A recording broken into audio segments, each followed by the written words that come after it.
Hello. Today is a very special day because this is out. The Flip Side of Love came out today. It's available on Amazon and Barnes & Noble in both paperback and ebook form. And oh my gosh, I can't believe it's out. It's wild to think about that this is out now. It was wild to think about when The Flip Side of Sad was out, and now here we are with the sequel out almost exactly a year later, by the way. The Flip Side of Sad came out on March 30th, 2021, and The Flip Side of Love comes out on March 29th, 2022. So for this celebratory release day video, I thought it would be fun to just talk about what the book is about and some fun facts about writing it, because it was a much different process from writing The Flip Side of Sad. And I also want to talk about my writing playlist this time around, because that was pretty special too. So not to give away the ending of The Flip Side of Sad, but this book picks up a little bit after that one. And James has finally found his kind of girl who he's not really looking for in The Flip Side of Sad, but he alludes to wanting it, and he's finally found her in Spirit, the same Spirit who brought him inside of his album and brought him back through his whole day to show him the meanings behind the song lyrics. That's what happens in The Flip Side of Sad. So The Flip Side of Love starts out with James and his new girlfriend Spirit on the road, and it's his first day of tour in London. So we get to see his whole first day of tour and what that entails for an artist, basically, you know, having a radio interview, having a meet and greet, sound check, and all that stuff, up until the concert, and he puts on his concert. There is a new song in this book as well, and then they end the night, him and Spirit, by taking the final ride of the night on the London Eye. But while on the Eye, when these two admit how they truly feel for each other, Spirit's magic malfunctions. She gets so upset that she takes them all the way back in time to the start of the day, where they have to relive it. And they realize they need to make a choice, either their love or Spirit's magic. So that's essentially what the book is about. It's still like a fantasy magical realism, but it's also considered romance now, and I saw the term romantasy, which I really liked, so I've been referring to it as that as well. So I thought it would be fun to talk a little bit about the book cover and illustrations inside as well. I absolutely love this cover so much. I love the Flip Side of Sad cover, but I love this cover. I love the color combination. I always envisioned this cover being purple and like a purple gradient, and then I had a hard time figuring out what color the title and the fonts on the cover basically should be. I originally was gonna go with red, and then once I attempted it, it did not look right. So then I tried like a pale yellow, similar to The Flip Side of Sad, and I eventually realized that pink, just kind of like almost like a pale pink, it contrasts perfectly. And of course this one has the London cityscape, just like The Flip Side of Sad had the New York City cityscape, because that one takes place in New York. And the back cover is just as gorgeous. I know I showed this in my opening my proofs video, but it has a little telephone booth, little, you know, hearts and stars, similar to the flip. I wanted to keep the covers similar.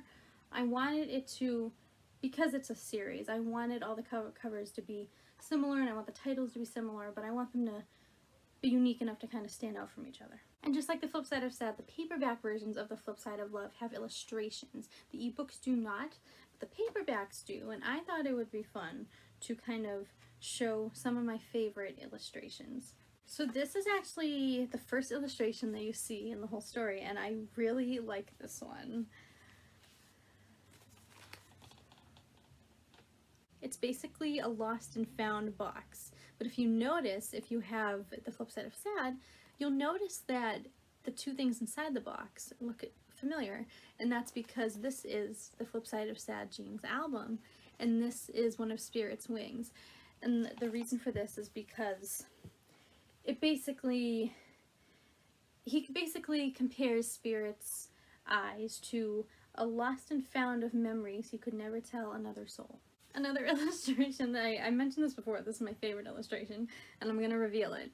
So basically, long story short, James has a typical guy moment where he refers to Spirit, although she's his girlfriend, she refers to her as his friend.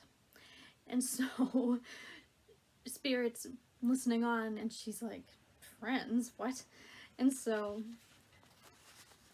I did this illustration here, and it's essentially from the show Friends, the Friends like font with the little circles in between, but instead of Friends it says Spirit. So when I got that idea, I was like, yeah, I have to include that, and that's so cool. Also, fun fact about this book, unlike The Flip Side of Sad, I actually designed the entire cover and drew the illustrations all by myself. I did have an illustrator for The Flip Side of Sad, and I also had someone help me design the cover. I had a few people, and basically this time around things just got a lot busier. People were less available, and I really wanted to get this book out, and so I kind of just took the initiative and gave it a try. And so I managed to somehow create this incredible cover and also do these illustrations, which I'm not an artist. I am not an illustrator, so being able to do that, that's a pretty big accomplishment for me, honestly. One more illustration I'm going to show is this one. It's essentially Spirit's hand snapping, because she uses her fingers to snap, and that's how she creates her magic. And so, yeah, I just really like how this hand snapping came out, honestly. So now I thought I would talk about the writing process behind The Flip Side of Love, because like I said, it was quite different from The Flip Side of Sad. You know, The Flip Side of Sad, I wrote it when I was 16. It went through a lot of like changes and edits and stuff over the years. So The Flip Side of Love, it wasn't gonna exist. So basically, as per usual with me, Flip Side of Sad was going to be a standalone, but because of the reception and readers who really enjoyed it and wanted to see the story continue, I was like, okay, maybe I'll do a sequel.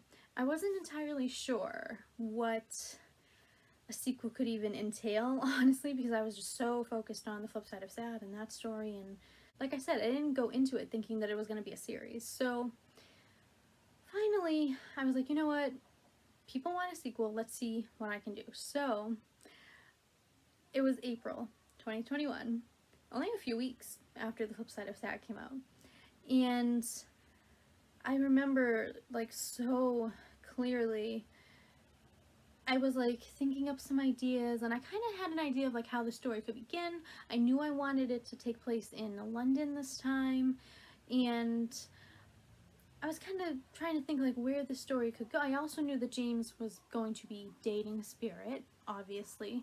And I also remember that the movie Groundhog Day was playing in the background on TV. And that's when I was like, you know what? Obviously, I talked before about how The Flip Side of Sad is basically if you smush together A Christmas Carol and Teen Beach Movie. So I was like, what if I do like a Groundhog Day sort of story, like a similar take on Groundhog Day? Then I was like, well, I have to smush it with another movie, because that's what I did last time, and that I wanted, to be similar. And so another movie that I was really into, especially the last few years, Back to the Future. I've always loved Back to the Future, like my entire life, but especially the last few years, I really enjoyed it as like a, kind of like an escape movie. Like, it's, I can just put it on anytime, like as background noise or just something to watch, and it's such a good movie and such good music. And so I was like, you know what if I try to do sort of, like a Back to the Future sort of take on it as well, because that's when I started coming up with, they're gonna kind of go back in time, but they're gonna relive the same day, so it's Groundhog Day. And obviously another big part of the story is love. And that's also, it's not like the biggest part of Back to the Future, but it does play a big part in the movie. Obviously, Marty's trying to, get his parents to fall in love when he goes back in time. That's not exactly what goes on The Flip Side of Love, but it got me thinking mostly about the soundtrack. And this is how I'm going to segue into talking about my writing playlist, because the song I listened to the most while writing The Flip Side of Love was Power of Love by Huey Lewis and the News. And the reason for that is because not only did it have like the same, like it had the right vibe for the book, and it's from Back to the Future, which is, you know, played, you know, an inspiration for the book, and the song is just so perfect for the story. Like, it's literally about the power of love, which is what this book is essentially about. So that's the song I listened to the most while writing this book, even up until like a few weeks ago, while I was like editing and, you know, getting the book ready for publication. But I do also want to go over every song on my writing playlist this time around, because I really truly did listen to it. Every time I sat down to write or edit The Flip Side of Love, I would listen to this playlist. And every song on it relates to the story in one way or another. So this is the order that I have the songs in. Some Call It Magic by Raven. So this song was originally like a really big like theme song for this book at first, and again because it just had like the vibe, and this song leans more toward the magic aspect of the book rather than the love aspect. But it just it seemed like, I know the song itself is generally about That's So Raven, but a lot of it just seemed to kind of flow with The Flip Side of Love as well. Then we have Four Letter Word by David Cook, which four-letter word is about love. He basically, one of the main lyric in the song is love is a four-letter word. Then we have Waiting for Yesterday by David Archuleta, which is incredibly fitting because basically when James and Spirit take that final ride of the night on the Eye, they get sent back to the start of the day, which in a way is yesterday, and they relive that day multiple times. Then we have I Can't Make You Love Me, which that I don't know how fitting that one is, honestly. I sometimes I would skip it. I'm not sure, like, it's not about like I can make, like, that's not what the book is about per se. It's not about saying like one of them can make the other love them. Something about it seemed fitting to me, because it's not about I can't make you love me if you don't, because that, I don't know. Then we have Way Less Sad by AJR, because that entire song is basically this story, okay? I mean, it seems so fitting for the sequel to The Flip Side of Sad to have the song Way Less Sad. Then we have I Love You More Today Than Yesterday by The Spiral Staircase. I didn't know that was who sang the song, but I Love You More Today Than Yesterday. See what I did there? Then we have Do You Believe in Magic by The Lovin' Spoonful. Do you believe in magic? Obviously. And it ends with The Power of Love. And so that's essentially the playlist I would listen to on repeat. And I would also honestly often just play Power of Love on repeat over and over and like sing along while I wrote, because it just was so fitting to the story in so many ways. So much that I actually gave a nod to it on the back cover of the book. The final sentence on the back cover, to kind of wrap up what the story is about. A story of a young couple repeatedly reliving their first day on tour after discovering the power of love. So yeah, that's a little bit more about The Flip Side of Love and the writing process behind it. And this book is out right now. It's out on Amazon and Barnes & Noble, paperback, ebook, Kindle, whatever you want to get it in. The links are below. You can grab it now. And I will see you all next time.